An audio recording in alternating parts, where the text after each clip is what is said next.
Members of the Senate back in Washington, but so far a bipartisan deal on a new coronavirus relief bill remains elusive. As of Friday, the extra $600 from the federal government provided to individuals on unemployment expired, leaving millions of families in the direst of circumstances as the economic toll from the pandemic rages on.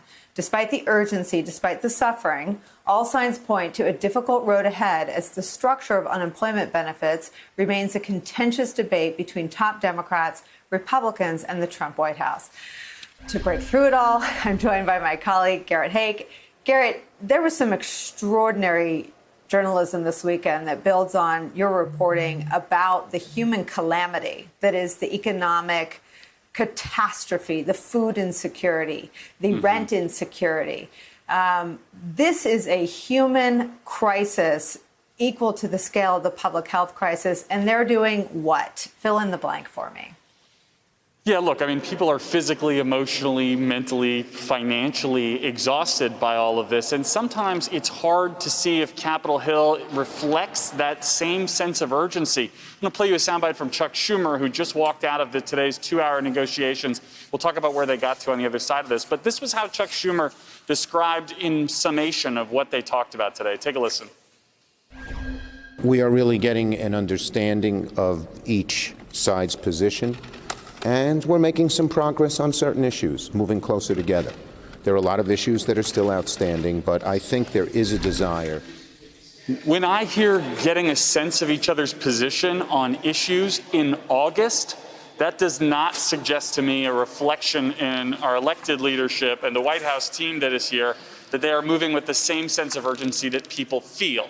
Now, let me give you some of the good news, some of the top lines, if there is any out of these conversations for today.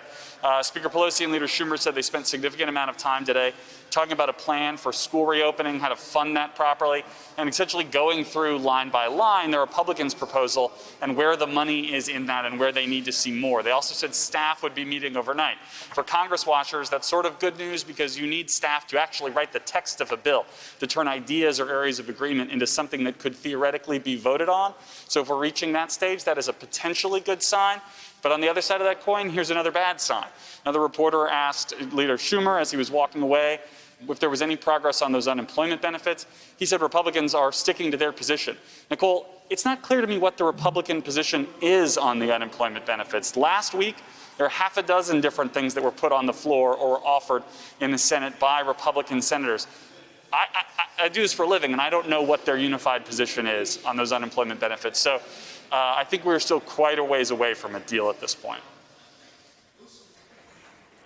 It would suggest that these people don't know their districts. I mean, the food insecurity, you've covered food lines in Dallas with people driving the kinds of cars that you would never imagine that they would imagine finding themselves online for a food bank. It's a disgraceful state of affairs. I appreciate your reporting on it, Garrett. Hey there, I'm Chris Hayes from MSNBC. Thanks for watching MSNBC on YouTube. If you want to keep up to date with the videos we're putting out, you can click subscribe just below me or click over on this list to see lots of other great videos.